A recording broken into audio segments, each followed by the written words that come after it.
au départ, un des constats qu'on a fait, assez général et grossier, c'est qu'on a d'une part à Bruxelles une réelle dynamique immobilière, une vraie comment dire, boom de production en ville qui fait que la ville se densifie, elle se restructure, elle se transforme, donc il y a un vrai mouvement en action en matière de logement à Bruxelles. Et le revers de la médaille, on a une véritable crise du logement. Donc, de plus en plus de ménages ont véritablement en difficulté à trouver un logement qui est financièrement abordable et qui réponde à leurs besoins. Et alors, comment comprendre cette contradiction apparente? D'une part, avoir de plus en plus de logements qui se construisent, d'autre part, d'avoir de plus en plus de ménages qui ont des difficultés à se loger convenablement. Alors, pour comprendre cela et voir quels enjeux cela a en termes urbains et sociaux, mais alors il faut tricoter un tout petit peu ces mécanismes sur le marché du logement. Et je vais le faire en parcourant plusieurs thèmes, en commençant par celui de la demande en logement à Bruxelles. Qu'est-ce qu'on en sait? Alors tout d'abord, une chose assez bien connue, un graphique que vous connaissez sans doute assez bien, c'est l'évolution de la population à Bruxelles depuis le début des années 90. Alors que se passe-t-il? On a, depuis le milieu des années 90, un vrai envol démographique à Bruxelles. La population augmente, elle augmente rapidement, de manière un peu inattendue et un peu plus rapide qu'anticipée. Du coup, ça a un impact sur la ville, c'est qu'on est en retard en matière de fourniture, d'équipements, de services, d'écoles et de logements aussi. Comment s'explique cette évolution? Tout d'abord, par les mouvements migratoires. Donc il y a beaucoup de gens qui viennent vivre à Bruxelles, qui viennent de l'étranger. Donc il y a un apport de population très important, avec des gens qui viennent d'horizons sociaux et d'origines géographiques très diverses. Donc c'est des gens avec des profils très variés, qui arrivent à Bruxelles. Ils sont globalement relativement jeunes. C'est un deuxième effet, c'est que la population bruxelloise est en train de se rajeunir aussi, ce qui a un impact sur le sol naturel. Donc il y a plus de naissances que des décès. Et donc du coup, par ce rajeunissement de la population, cette internationalisation de la population aussi, on arrive à avoir une augmentation à la fois migratoire et naturelle. Bon, il ne faut pas oublier non plus que les Bruxellois continuent à quitter la ville pour aller vivre dans les régions voisines. Donc cette périurbanisation continue à se faire. Et la ligne jaune que vous voyez est la seule ligne qui en fait se trouve dans les valeurs négatives. Donc il y a toujours plus de Bruxellois qui vont vivre en Flandre et en Wallonie que d'habitants de la Wallonie et de la Flandre venant vivre à Bruxelles. Mais bon, ce mouvement est fortement compensé par les arrivées de l'étranger et les naissances à Bruxelles. Alors, est-ce que tout cela suffit pour connaître les vrais besoins en logement à Bruxelles? Est-ce qu'on, par cette voie-là, on connaît véritablement la demande? En fait, non, parce qu'il y a toute une série de catégories de population qui échappent aux statistiques. En premier lieu, Nicolas l'avait mentionné, les étudiants qui sont inscrits notamment dans les hautes écoles bruxelloises, que ce soit dans les universités, les écoles supérieures d'art. Et donc, ils sont à peu près 86 000 à être inscrits à Bruxelles, dont 40 000 qui vivent dans un logement qui est indépendant de leurs parents. Donc ils ne vivent plus chez leurs parents et donc vivent dans un logement individuel. On ne sait pas s'ils sont en colocation ou ils sont seuls. C'est des éléments qu'on ne connaît pas en détail. Mais on estime par ailleurs qu'un tiers des étudiants qui sont inscrits à Bruxelles ne sont pas officiellement domiciliés. Donc en fait, ils ne sortent pas dans les statistiques parce qu'ils ne sont pas inscrits dans leur commune et donc ils sont bien présents. Ils font partie donc ils sont présents, actifs sur le marché locatif bruxellois, mais ils ne sont pas repris dans les statistiques. Donc on sous-estime une partie des demandes. Et puis il y a d'autres catégories de population, les demandeurs d'asile, certains résidents temporaires, les diplomates, les stagiaires qui font des séjours de brève durée à Bruxelles, ont tous besoin d'un logement, mais ils ne sont pas repris dans les statistiques. Donc on sous-estime tout de même, donc on a une demande déjà en forte augmentation, mais on sous-estime encore une certaine augmentation. La seule chose qui peut un peu rassurer, c'est que les dernières projections de population qui ont été faites par le Bureau fédéral du plan annoncent que d'ici 2030, en fait, le rythme de croissance va diminuer. Si entre 2001 et 2015, on a eu à peu près 5000 ménages supplémentaires par an, mais d'ici 2030, on va redescendre à 2800. Donc, ce qui est rassurant parce que ça va provoquer une certaine détente sur le marché du logement. Alors, du point de vue de l'offre résidentielle à Bruxelles, qu'est-ce qu'on en sait? Alors, tout d'abord, en ce qui concerne le parc de logements de manière générale, on a une bonne vue d'ensemble, mais on a tout de même, il y a beaucoup de manquements, beaucoup de méconnaissances précises, par exemple sur les propriétaires des logements, sur le taux de vacances, sur le nombre d'habitations inhabitables, etc. Donc on ignore tout de même en détail ce qui se passe réellement sur le marché de l'offre. Et on fait une série de sous-estimations, de surestimations de ce stock de logements. Des sous-estimations parce qu'un certain nombre de transformations du bâti échappent tout simplement aux statistiques. Il y a beaucoup de gens qui subdivisent leur logement sans l'annoncer, sans demander un permis. Il y a de plus en plus de caves, de greniers, d'arrière-maisons, de locaux résiduels dans des bâtiments qui sont utilisés en tant que logement sans qu'on le sache. On a d'un autre côté des surestimations des logements, parce qu'on pense, donc avec le nombre de logements qu'on a, on surestime un tout petit peu parce qu'une part de ces logements ne sont pas inoccupés ou ne peuvent même pas être occupés parce qu'ils sont inhabitables. Ils ressortent tout de même dans les statistiques du nombre de logements.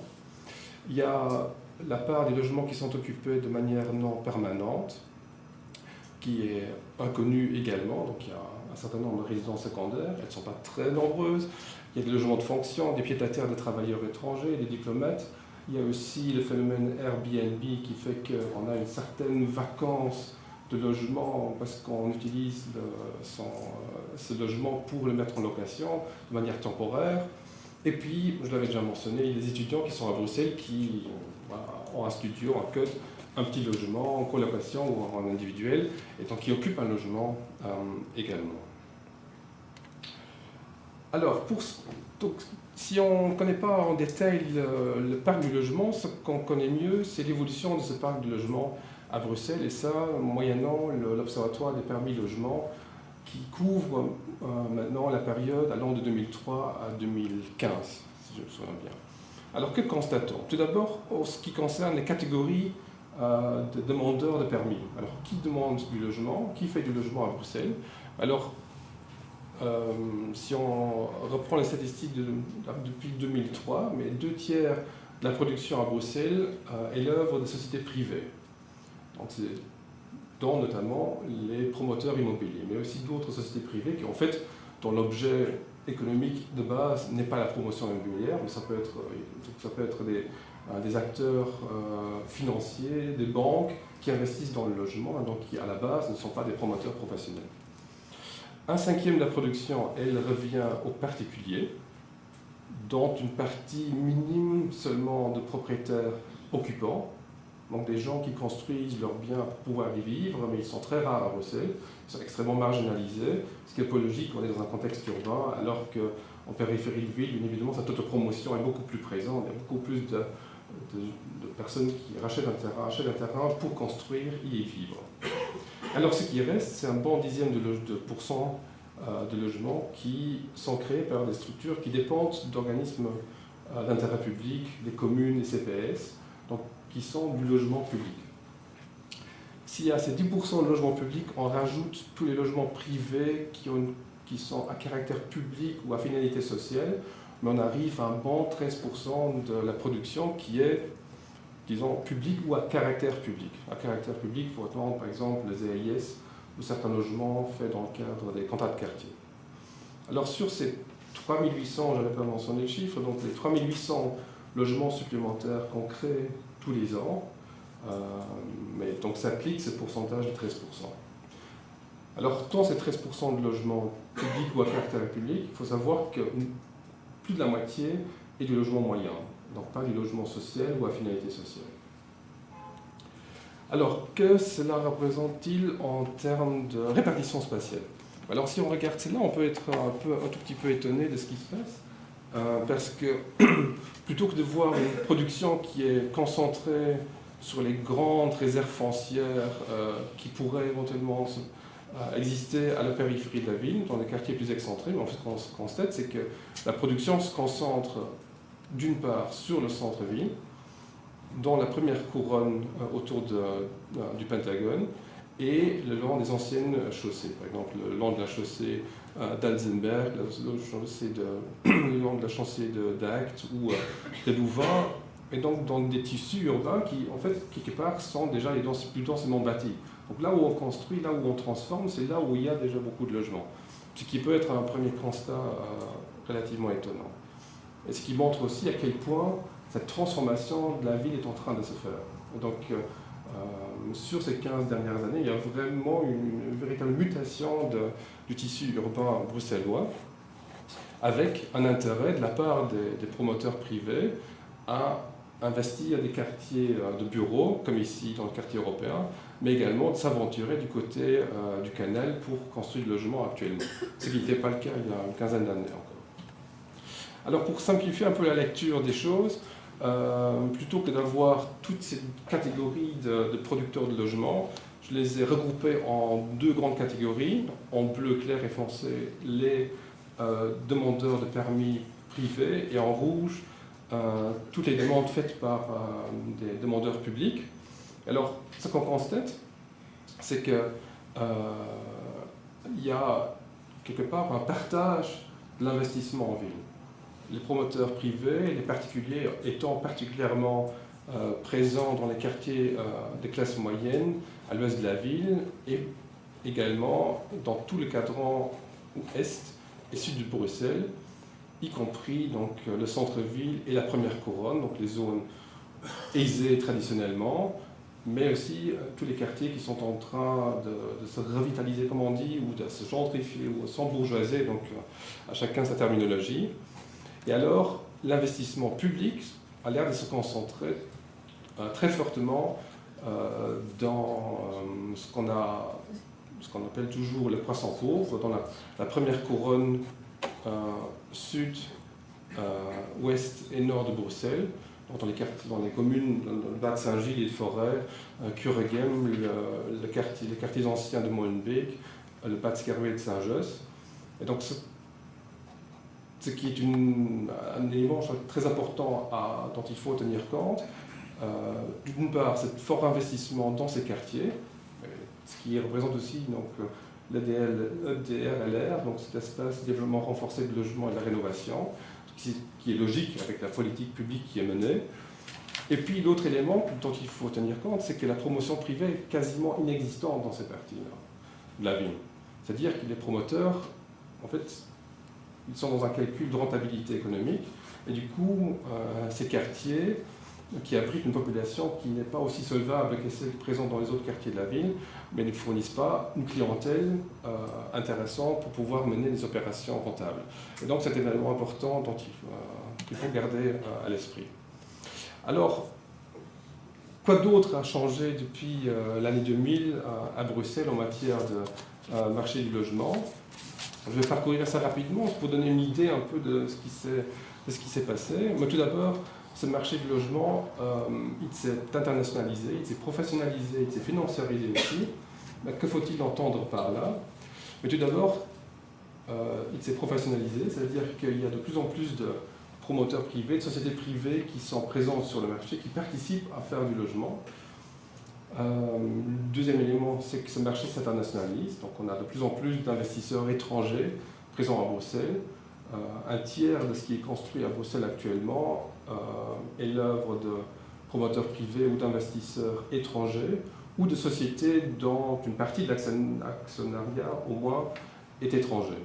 Et donc vous connaissez bien des sociétés françaises comme Nexity, Bouygues Immobilier, Vinci ou FH qui sont présents sur le terrain bruxellois et donc qui cohabitent avec des promoteurs plutôt de sociétés familiales de type Matexi et Van Arens qui étaient traditionnellement très présents, qui sont toujours très présents sur le territoire bruxellois. Alors un autre élément important, donc ça se financiarise, ce marché se financiarise, ça veut dire qu'il n'y a pas, je l'ai dit, que des promoteurs privés, des sociétés professionnelles de promotion qui sont présentes, mais il y a des banques, des fonds d'investissement qui investissent en ville, donc qui considèrent le logement comme un bien intéressant en termes d'investissement. Et donc il y a aussi le public qui y réagit et donc qui considère le logement plus uniquement comme un patrimoine familial légué à ses enfants, mais aussi comme un bien d'investissement, au même titre que des actions ou des obligations. Et donc avec bien évidemment toute une publicité qui accompagne ce processus qui est en cours. Alors un autre élément, il est un peu marginal, il est dans des proportions relativement limitées encore. J'aimerais bien attirer votre attention là-dessus tout de même, parce qu'il signale une forte, ce contraste qui existe sur le marché entre différentes catégories sociales et différentes possibilités de présence sur le marché. Alors, donc c'est ce segment du haut de gamme qui s'est développé à Bruxelles ces 15 dernières années. Il était présent toujours sur Bruxelles, mais il y a tout de même un certain renforcement de cette dynamique avec des promoteurs ou des agences immobilières qui essaient de capter un public d'investisseurs, qu'ils soient belges ou étrangers, donc une clientèle très aisée qui s'installe à Bruxelles, ou même pas, qui ne veut qu'investir à Bruxelles, qui achète, sans nécessairement mettre en location. De nouveau, donc ça pose des problèmes en termes de gestion de la ville, parce qu'on a des logements, ils sont présents, ils sont rachetés, mais ils ne sont pas occupés. On n'a aucune mesure de ce phénomène, donc on ne sait pas plus, mais d'autres villes, comme par exemple Londres, imposent maintenant de faire un cadastre des logements avec investissement étranger pour voir quel est le taux de vacances dans ces logements et réagir par rapport à cela. À Bruxelles, je ne pense pas qu'on soit à ce niveau-là, mais il faut rester attentif. Et bien évidemment, cette production haut de gamme, elle ne se concentre, donc elle n'est pas présente sur tout le territoire bruxellois, régional, ça se concentre évidemment dans certains quartiers, comme la commune d'Uccle, le quartier Bruckmann, Châtelain et le quartier des Deux Portes, donc entre la Porte Louise et la Porte Namur, avec des biens comme celui-ci qui est en train d'être finalisé, avec le penthouse au dernier étage qui est toujours en vente, qui était annoncé au départ à 4,5 millions pour 300 mètres carrés, alors qu'ils sont redescendus à 3,7, donc il est toujours en vente, donc dépêchez-vous. Alors justement, en parlant de prix du logement, c'est un troisième élément important. Donc on avait la demande, on avait l'offre, où on avait certaines incertitudes sur combien est-ce qu'il y en a. Et donc on a ces incertitudes, et puis on arrive au prix du logement, qui ont, eux, connu aussi une évolution assez spectaculaire. Et donc pour retracer un peu cet historique, j'ai pris un indicateur relativement simple. J'ai comparé l'évolution du revenu des ménages à Bruxelles à l'évolution des prix de l'immobilier à Bruxelles. Donc j'ai fait un rapport entre les deux en mettant le prix de l'immobilier en haut. Si les revenus évoluent de la même façon que le prix de l'immobilier, l'indice reste le même. Donc on a une ligne horizontale.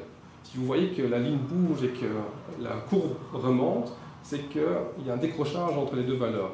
Le prix de l'immobilier augmente plus rapidement que n'augmente le revenu moyen par ménage à Bruxelles. Et donc, justement, c'est ce qui se passe au début des années 90, où ce décrochage se manifeste de manière assez abrupte et fait en sorte que donc, tout bien immobilier mis en vente est proportionnellement plus cher qu'il n'était encore pour la génération précédente. Bien évidemment, cela a des répercussions. Donc, à gauche, c'est sur le marché acquisitif. Ça a des répercussions sur le marché locatif aussi, parce que chacun qui investit dans du logement, qui rachète un bâtiment ou un appartement et il le met en location, donc s'il a acheté cher, bien évidemment, il demandera un loyer plus élevé aussi. Donc, ça a des répercussions sur le marché du locatif également. Alors, comment expliquer cette augmentation de prix? Bon, il y a différents éléments qui jouent, je ne vais pas les préciser longuement. Ce qui est une évidence, c'est que, je l'ai dit, il y a une inadéquation entre l'offre et la demande, donc on produit trop peu pour compenser l'augmentation de la population, et donc il y a une certaine tension sur le marché qui se répercute directement sur les prix. Il y a une augmentation de la proportion de personnes qui commencent à atteindre l'âge pour former un ménage. Donc c'est ce rajeunissement de la population. Donc il y a beaucoup de Bruxellois qui commencent à former une famille, qui ont des enfants et qui voudraient bien changer de logement et s'installer peut-être définitivement en achetant un bien. mais ils sont présents et donc ils font aussi pression sur ce marché acquisitif. Bon, il y a les conditions bancaires qui, pour certains, sont plus difficiles, pour d'autres, ouvrent des perspectives et des opportunités, avec des taux hypothécaires qui sont particulièrement bas toujours maintenant. Et donc ça a eu une forte influence, évidemment. Il y a ce constat, je l'ai fait tout à l'heure, donc on bascule vers également vers des investissements plutôt spéculatifs. Donc on rachète des biens tout simplement parce qu'ils gagnent en valeur tous les ans. Donc il y a une demande aussi rien que pour cela. Il y a une croissance des prix, des coûts de construction qui se répercutent sur le prix final. Et puis il y a dans certaines communes une rétention foncière, donc on ne valorise pas tous les biens et toutes les réserves foncières disponibles, donc du coup ça ne fait qu'augmenter la tension sur le marché. Alors que faut-il en retirer? Donc, j'ai mentionné le nombre de logements produits. Ils sont de 3800 en moyenne depuis 2005. On a 5000 ménages supplémentaires par an sur la même période à peu près, donc il y a un décalage entre les deux. Donc on a une offre qui est numériquement relativement limitée, qui met déjà, qui implique une situation relativement compliquée, et à cela, ça rajoute cette composante de prix qui fait que pour ceux qui ont déjà du mal à trouver le logement, ils ont encore plus de mal parce que les prix ont augmenté. Alors, plutôt que de parler de crise de logement générale à Bruxelles, donc dire que tout le monde est en difficulté et que le marché ne se porte pas bien, au contraire, le marché se porte plutôt bien, mais il y a de plus en plus de gens qui ont des difficultés à s'insérer sur ce marché. Donc, moi, j'aurais plutôt tendance à parler d'une crise de logement abordable ou d'une crise d'accessibilité au logement, qui reflète d'ailleurs clairement la situation telle qu'elle est observée, par exemple, dans l'Observatoire des loyers. Donc j'ai repris un tableau qui montre par tranche de revenus, les tranches, donc les ménages avec le moins de revenus étant les premiers déciles, les ménages avec le plus de revenus étant les derniers déciles. Et puis on a la proportion du marché, donc une proportion de logements locatifs qui sont accessibles en prenant l'hypothèse qu'on investit 30% de son revenu dans la location. Donc vous voyez que pour les premiers déciles, donc les tranches de revenus, les ménages avec les revenus les plus bas, mais si on prend cette hypothèse de 30%, mais aucun logement leur est accessible. Et ce phénomène s'est renforcé au cours des années. Donc parmi les premiers déciles, mais ils étaient peu nombreux, donc le marché leur était peu ouvert, mais il s'est encore plus refermé au cours des dernières années. Alors, qu'est-ce que ça implique en termes d'enjeux sociaux pour la ville? Mais j'ai tendance à parler de logement comme un véritable révélateur et producteur à la fois d'inégalités sociales. Un révélateur parce que la solvabilité de la clientèle a un impact direct sur l'accès à un logement. Et c'est un producteur d'inégalités sociales parce que si un ménage qui a peu de revenus doit consacrer une part importante de ses revenus pour se loger, mais ça a un impact direct sur les autres dépenses que le ménage peut faire, en termes d'enseignement, d'alimentation, de loisirs, de vacances et autres. Donc le fait d'avoir un logement, qui est tout de même un bien fondamental, fait que d'autres dépenses ne sont plus possibles, ou on doit faire des économies énormes sur les autres dépenses. Et donc le logement, de cette façon-là, produit et renforce encore les inégalités sociales existantes. Alors, elle est bien présente, cette crise du logement abordable, mais comment est-ce qu'on peut la mesurer? Comment est-ce qu'on peut la caractériser, l'objectiver? Où est-ce qu'elle est présente et quelle ampleur elle a à Bruxelles? Mais ça, c'est pas très facile à mesurer. Donc, on sait qu'elle existe, elle doit exister, elle est véritablement perceptible, elle est fortement thématisée, à la fois pour les politiques et pour les mouvements associatifs, mais on n'arrive pas à la chiffrer très précisément. Moi, je n'y arrive pas non plus, mais on a pris quelques indicateurs révélateurs de cette crise du logement, qui montrent qu'il y a quelque chose qui est en train de se faire. Alors, je commencerai par un premier, très rapidement. La première réaction qu'on peut avoir, donc on habite un logement trop cher, mais on se dit, mais je vais quitter le marché privé, je vais me réorienter, aller sur le marché du logement public, qui me présente des conditions plus intéressantes. Alors, ce qui se passe, c'est que ce marché parc immobilier public, et fortiori le marché public, social, il est totalement incapable d'absorber toute cette demande parce qu'il y a le parc immobilier social n'est pas assez important à Bruxelles pour le moment. Et donc, ce qui se passe, c'est on assiste à un allongement des listes d'attente des locataires, des candidats à un logement social, que ce soit auprès des sociétés immobilières de services publics ou les agences immobilières sociales. Dans les deux cas, les courbes ne font qu'augmenter, donc le nombre de demandes qui arrivent ne font qu'augmenter d'année en année, malgré les importants efforts qui sont faits pour augmenter le parc immobilier public. La deuxième répercussion de ce changement de situation, c'est que beaucoup de jeunes, surtout, décident de ne pas quitter le foyer familial, donc ils restent plus longtemps chez leurs parents, ou bien ils retournent vers leurs parents, chez leurs parents. Ce qui fait que, si on mesure l'âge moyen des jeunes, quand ils quittent la maison parentale, ne fait qu'augmenter d'année en année à Bruxelles. Donc on suit la courbe bleue. Donc contrairement aux autres régions où soit l'âge diminue ou il augmente légèrement, mais à Bruxelles, ce mouvement est beaucoup plus rapide. Alors, donc, ce que je veux dire, les jeunes restent plus longtemps, retournent dans leur foyer familial, et ça a des répercussions aussi sur la taille moyenne des logements à Bruxelles.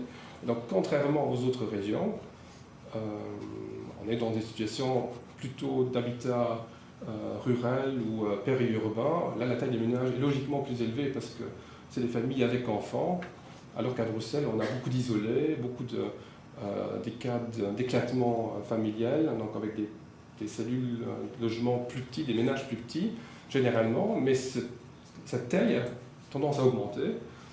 D'une part parce qu'on a de plus en plus de jeunes qui continuent à vivre chez leurs parents, mais aussi parce qu'il y a un phénomène de colocation qui commence à être de plus en plus important. De colocation non pas seulement en famille, mais des colocations plutôt de diverses autres formes, donc des gens isolés, des couples, des fois même des familles avec enfants, qui choisissent de vivre en colocation, donc dans un même logement, en ayant une chambre individuelle, mais en partageant certaines infrastructures, la cuisine, les sanitaires et autres, donc pour diminuer les frais qui leur incombent en termes de logement. Une autre conséquence plus inquiétante cette fois-ci, c'est que les gens décident de changer de logement, de se contenter d'un logement qui est plus petit, qui est souvent trop petit, qui est un peu moins cher, et qui est insalubre, voire inhabitable dans certains cas. Et donc, bien évidemment, c'est porteur d'un véritable enjeu social à Bruxelles. Ça a un impact très fort sur la qualité de vie et la santé des occupants de ces logements.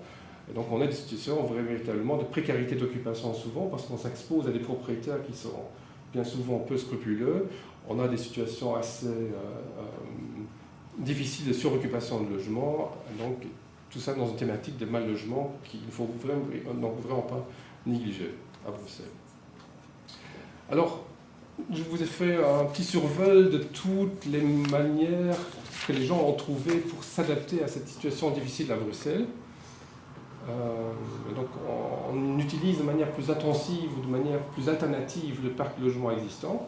Il y a un deuxième phénomène qui surajoute à cela, c'est qu'il y a une vraie reconfiguration sociale, si on veut, de Bruxelles liée à la situation sur le marché du logement. Je m'explique. Alors partant peut-être de l'image qui est à droite, qui est une carte du niveau relatif de prix des logements à Bruxelles, que ce soit sur le marché locatif ou acquisitif. Donc ça met en évidence les contrastes qui existent en termes de prix de logement à Bruxelles, avec les quartiers aisés de l'Est et du Sud de Bruxelles, qui, voilà, c'est bien connu, sont les quartiers les plus chers. Les quartiers à l'ouest qui ont un profil de prix relativement moyen, et puis la première couronne du croissant pauvre qui a les prix les plus bas. Ça, c'est un élément. Alors, ce que je voudrais vous montrer, c'est de quelle manière les évolutions récentes ont contribué à renforcer ces divisions sociales qui existent déjà à Bruxelles. Et pour cela, j'ai pris comme exemple le départ des ménages à faible revenu du croissant pauvre. Donc, je compte le nombre de personnes qui quittent le croissant pauvre pour voir où ils vont. Alors, si on part de là, mais on constate que la plupart des gens qui... Donc, pardon, le croissant pauvre est mis en gris, Ici, on le voit à peine apparaître derrière. Alors, la plupart des gens qui quittent le Croissant Pauvre ne font que déménager, faire un autre quartier du Croissant Pauvre. Alors que très peu, parmi eux, s'aventurent du côté de l'est de la ville ou du sud de la ville. Donc, cette partie-là de la ville, en fait, se referme pour eux. Les prix pratiqués sont trop élevés pour qu'ils puissent y avoir accès. Ils arrivent encore à s'insérer, soit parce qu'il y a des ensembles de logements sociaux ou du logement public, ou parce qu'il subsiste dans certains quartiers toujours des petites niches, donc des petits bâtiments avec des petits logements où ils peuvent habiter, mais de manière générale, cette partie-ci de la ville leur est quasiment inaccessible. Et donc, quelque part, ils fonctionnent en système fermé, donc ils déménagent, mais ils restent tout de même très refermés sur le Croissant Pauvre dont ils sont originaires. Il ne faut pas négliger le fait qu'il y en a beaucoup qui, en fait, choisissent de vivre dans les quartiers vraiment contigus, voisins au Croissant Pauvre, et certains qui ont la possibilité d'aller à l'ouest de la ville. Alors, qu'est-ce que cela a en termes de répercussions sur le profil social de Bruxelles? C'est que la partie est et sud de Bruxelles, elle, devient de plus en plus chère, donc se referme sur tous les autres publics. Le Croissant Pauvre, qui joue le rôle d'accueil de populations qui sont fortement fragilisées et qui ont besoin d'un logement bon marché, et l'ouest de la ville, qui accueille certaines de ces personnes issues des quartiers pauvres, et donc qui, à son tour, quelque part, se retrouve dans un processus d'appauvrissement relatif. Ce qui fait que le contraste entre l'ouest et l'est et le sud de la ville continue à se renforcer, ce qui est tout de même assez alarmant. Alors si on prend un peu de recul, si on regarde où vont ces ménages à faible revenu quand ils quittent Bruxelles, on constate tout d'abord qu'ils restent fidèles à Bruxelles, donc ils ne vont pas très loin. Pour la plupart d'eux, ils préfèrent rester à proximité de Bruxelles, donc ils choisissent des communes voisines. Il ne faut pas négliger non plus que les ménages à faible revenu qui quittent Bruxelles, mais vont aussi dans le Brabant wallon, donc ils s'insèrent dans les niches du marché qui leur est accessible. Donc ils sont bien évidemment fortement, donc c'est mis en bleu, sous-représentés par rapport aux classes moyennes et aisées qui quittent Bruxelles et qui vont dans les mêmes communes. Et puis il y a un autre phénomène important, c'est que de plus en plus de Bruxellois issus de ménages à faible revenu sont obligés à aller plus loin. Donc le phénomène s'éclate dans l'espace et donc les gens vont habiter à Anvers, quitte à garder un lien avec Bruxelles, venir travailler à Bruxelles, avoir la famille à Bruxelles, avoir des amis à Bruxelles, et donc ils sont, du point de vue de logement, obligés à aller vivre très loin, et ça se répercute même sur les marchés de logements locaux. Par exemple, en région carolingienne, on est en train de percevoir que les Bruxellois qui viennent habiter chez eux ont un impact en termes de prix sur le logement local. Et donc ce phénomène bruxellois est en train de s'étendre sur un espace beaucoup plus grand. Alors, en termes d'enseignements généraux, qu'on peut retirer à la fois de la présentation, mais aussi du travail qu'on a effectué en équipe, ensemble, je voudrais juste citer quelques enseignements généraux que je trouve importants à citer. En premier lieu, donc, je l'ai dit, cette crise du logement abordable qui est très marquée, et qui est, quelque part, remonte les échelons sociaux, c'est-à-dire qu'il n'est plus limité aux classes les plus précarisées, mais il commence à monter et toucher aussi les classes moyennes, ce qui a des répercussions aussi en termes de rhétorique politique, parce que les classes moyennes, le fait que les classes moyennes soient touchées par la crise de logement a sans doute fait aussi que d'autres moyens sont mobilisés pour agir et répondre à cette crise. Le deuxième point que je voudrais souligner, c'est que donc, le logement est renforcé dans son rôle de filtre social, donc il continue à renforcer les inégalités sociales. On constate une consolidation, voire un renforcement des disparités socio-spatiales, c'est ce que je viens de voir. Donc il y a cette diviser les contrastes en ville qui étaient bien présents auparavant, évidemment. Molenbeek, le quartier ancien de Molenbeek n'est pas comparable au quartier Prince d'Orange à Uccle. Donc, évidemment, une variété en ville, mais cette variété, ces contrastes n'ont tendance qu'à se confirmer. Puis, il y a une production publique de logements abordables qui est insuffisante, malgré tous les efforts qui sont faits depuis un certain temps maintenant. Donc ce n'est vraiment pas négligeable ce qui se fait sur le marché, mais c'est toujours totalement insuffisant pour pouvoir compenser les demandes. Et puis c'est un marché de logement qui actuellement, dans son fonctionnement actuel, est quasiment totalement délégué au secteur privé, que ce soit des particuliers ou des sociétés privées, des promoteurs.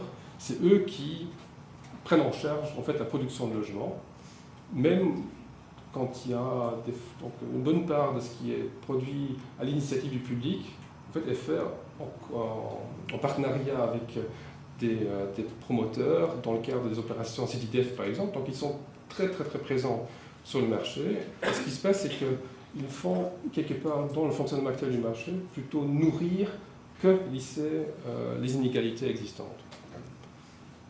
Alors, le problème, c'est que, bien évidemment, les promoteurs privés sont dans un calcul de rentabilité, je l'ai déjà mentionné, donc on ne peut pas demander non plus à un secteur économique à fournir un stock important de logements abordables